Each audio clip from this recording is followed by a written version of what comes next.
Ahoy there. Well, 4A-C's kind of laying down here on the ground, getting ready to go back into this car. But before I go ahead and throw it in, I need to do a few more things under the hood. Let's go check it out. So I got another throttle cable right here. I'm gonna go ahead and swap this one out with the one that's on here because this was cut off for a Weber, and I am running the original carburetor setup on this car. And I'm also gonna throw in my MR2 brake booster. I have an MR2 master cylinder and stuff on the way. That should be here, I believe, tomorrow. So I figured it's gonna be easy enough for me to replace the master cylinder in the car. It ain't gonna necessarily be easy to get the booster if I got everything all bolted in the car. So let's go knock this stuff up now while there's tons and tons of room. All right, pausing this video for 10 quick seconds to let you guys know that I was featured in the Michigan Automotive Relic Society's video that dropped Thursday. So I'm gonna go ahead and link it up here somewhere, and I'm gonna drop it down in the description. Please go check it out. It was quite a wild adventure. A wheel bearing broke, we hit a tree, all sorts of crazy stuff happened. So please, after this video, go check it out. Give those guys some love, hit like, hit subscribe, all that sort of fun stuff. Anyway, back to the 87 DLX. Please don't break. Oh, perfect. I love Southern cars. This thing's been clearly leaking brake fluid all over the place. So I'm glad I'm swapping this out.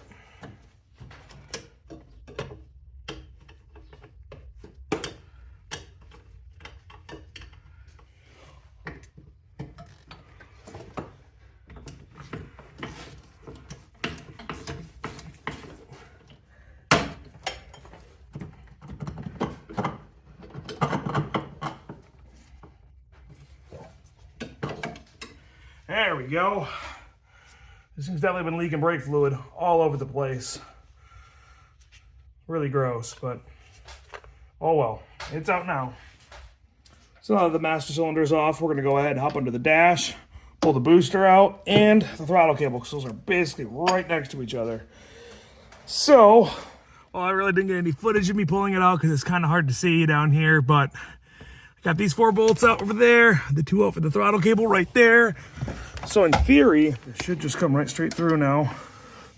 Actually, I think it's gonna go back through that way, which means I'm gonna have to pull this off. But this should also come right out. There we go. Let's get that up and out of the way.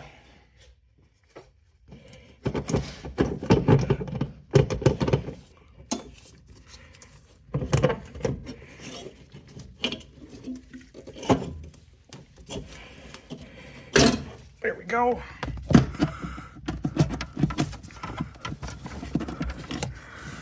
There we go. Out with the old and in with the new. And voila, we have a functioning end throttle cable.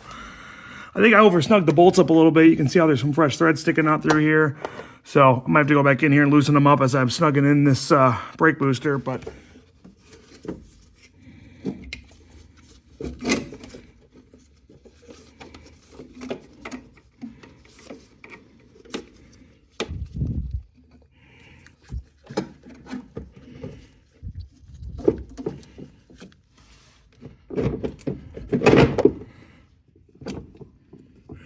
there we go.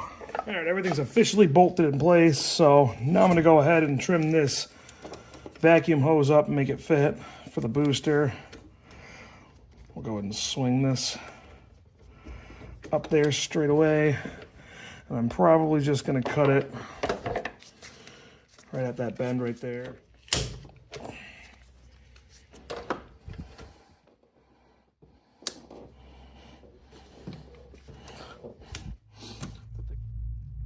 Perfect. All right, next up, I'm gonna go ahead and get these heater cores, hoses all cut free.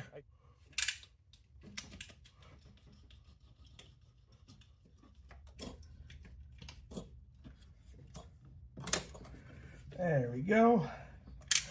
All the heater core hoses are now off and ready to be replaced. As soon as that new motor gets put in, we will get those all rehooked up.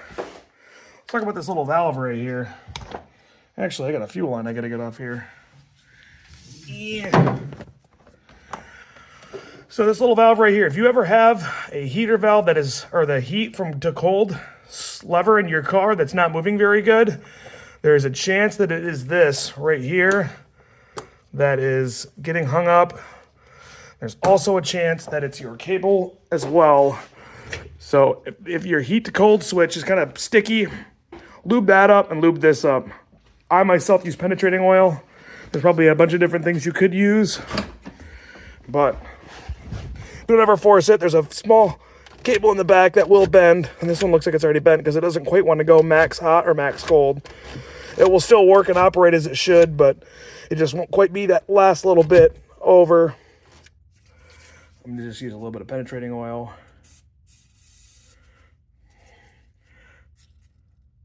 Spray it in there, and I'll move it back and forth.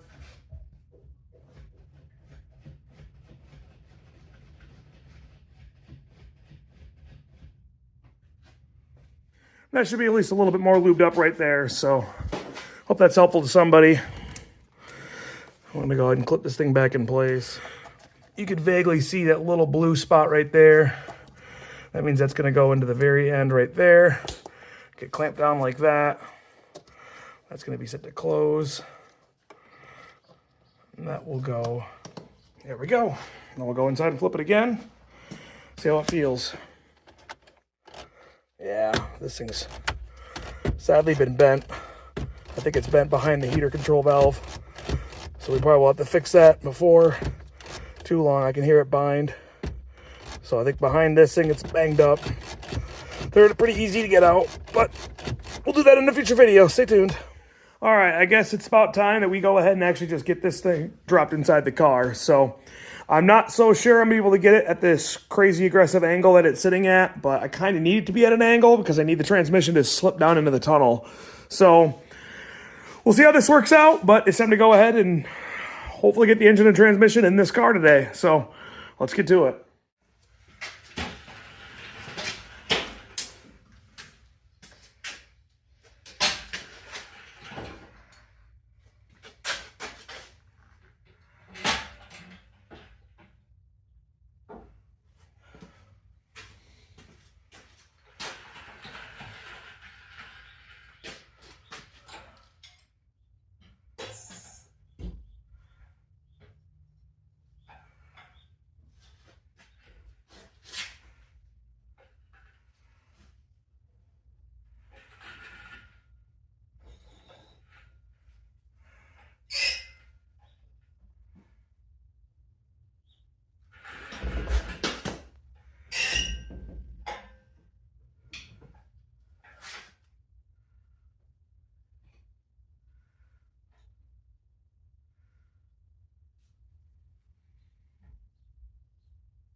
I'm on the clutch fork right now, so I think I need to go this way a little bit more.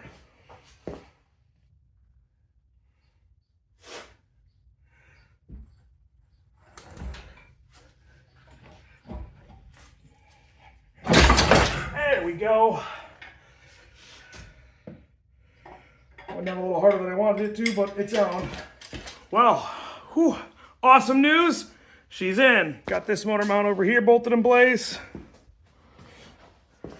And this motor mount over here bolted in place. So now I gotta go ahead and put the transmission mount up to the car properly, get that all lined up, get that bolted in place.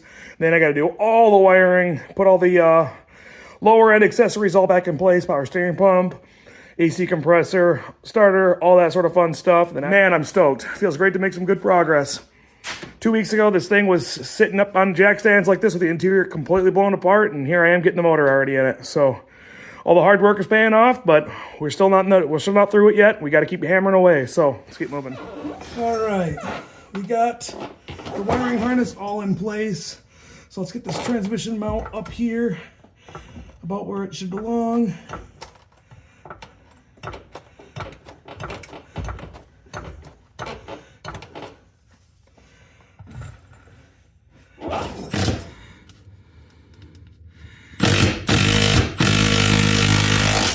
There we go. One is in.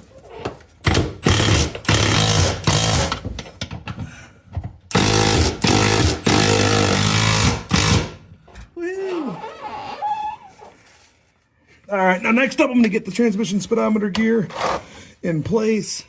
So here's the speedometer gear. The little cutout for where it gets held in place is right there.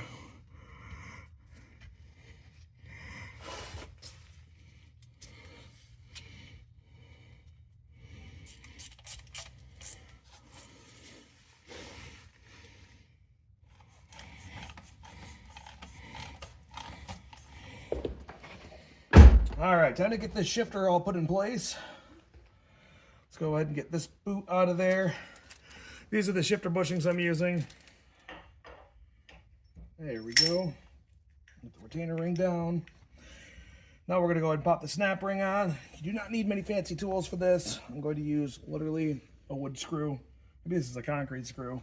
Doesn't matter.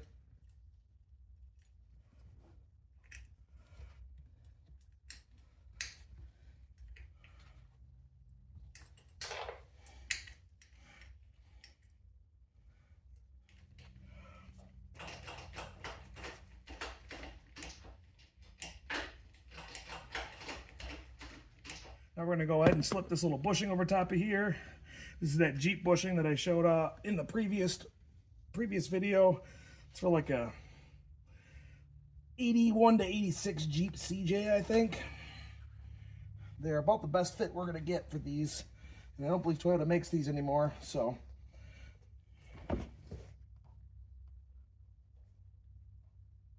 That's all down. Now we'll take the big shift boot. Slide that over top of there. This slides over top of that.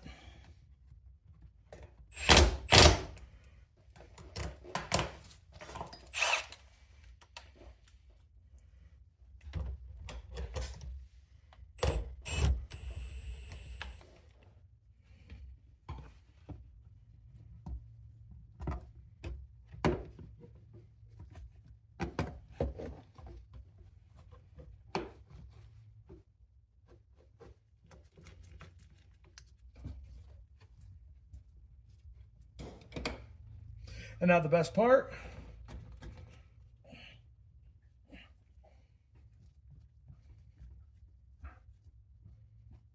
Woohoo!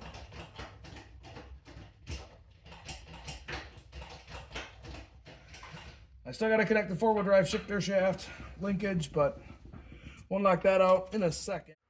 All right, so got a lot of different emissions parts already slowly getting put back in. Now I'm down over to this part right here. This is a Murray heat exchanger, I believe is something along the lines of the name.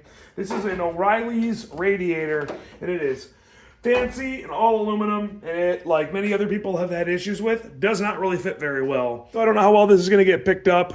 Unfortunately, this is kind of an awkward, really narrow area to hit, but when this thing's all the way back, I have no bushings in the bottom right now, and it is essentially touching the fan blade right now. All right, so I pulled the grill out to kind of show you guys exactly what's rubbing. This thing is in place, grommets, everything like that. If you look down there at the very bottom of the radiator, not the easiest to see, but those blades are more or less touching the fins. Fan is clearing it right now. So what I think I'm going to do is I'm going to pull this bolt out and this bolt out over here. And I'm going to put washers behind them and just space that whole lower fan shroud back just a smidgen. And I think that's going to be enough to take care of my issue. So let's try that out right now. Let's see what happens.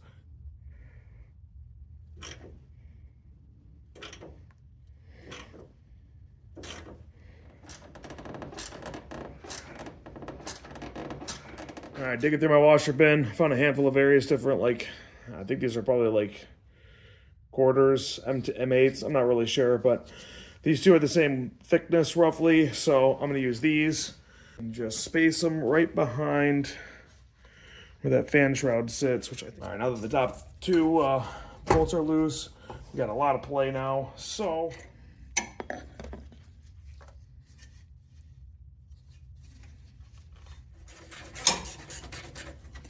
we're not snug yet, just in enough. We're gonna go and do the same to the other side.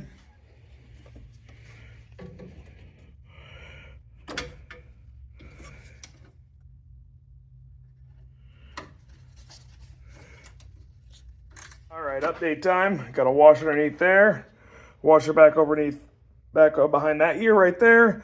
And definitely a bit of a space in there now. So I think that's all I really needed to do right there. We'll find out, I guess, as I drive it a little bit more.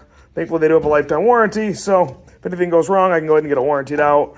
This radiator was, I think, $150 delivered roughly. I have to check my receipt. It's been a little while, but I think it was roughly around 150 bucks, I think. So a little bit pricier than the plastic tank ones, but yeah, I think I'd really like to have a nice aluminum one.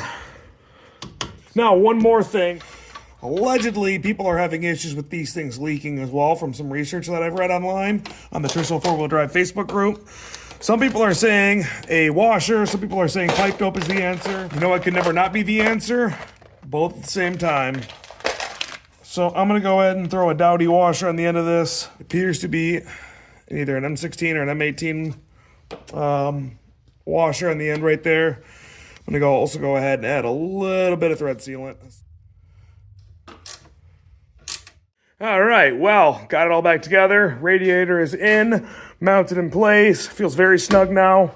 A little bit unfortunate you got to space the fan shroud out like that, but honestly, I got a little pipe dope right there. That's great. But honestly, it's not the end of the world. Just a little unfortunate out of the box they come. But you know what? There are parts that still exist for these old 80s cars, and they're not 86 Corollas. They're not, Supras, Celicas, anything like that. So sadly, they're a little bit forgotten about in the automotive industry, but anyway, if you'll notice, I got a European spec grill put on there. It was a 4-wheel drive grill, and then I sold the badge off there to my buddy Keegan, and thinking I'll never need it, and now I kind of regret it, but it is what it is. So, yeah, time to go button up all the other BS.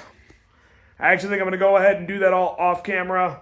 It's going to be a little bit boring, but I'm going to go put CV shafts in, drive shaft in, stuff like that. Things you guys have seen me do multiple times. So the next video, we're going to go ahead and get the cylinder head dropped on. We're going to get this gas tank cleaned out because I don't know how old the gas is inside of it. Probably at least 4 years old. And fuel filter looks like garbage. So we're probably going to blow the lines out. Hopefully not drop the tank, but we'll figure all that out in the next video. So hopefully the next one we'll hear a run. I'm really excited. Please go check out the Mars video. If you haven't already, it would be awesome. And that's all I got for you guys today. I'll catch you next week at the next one. Adios.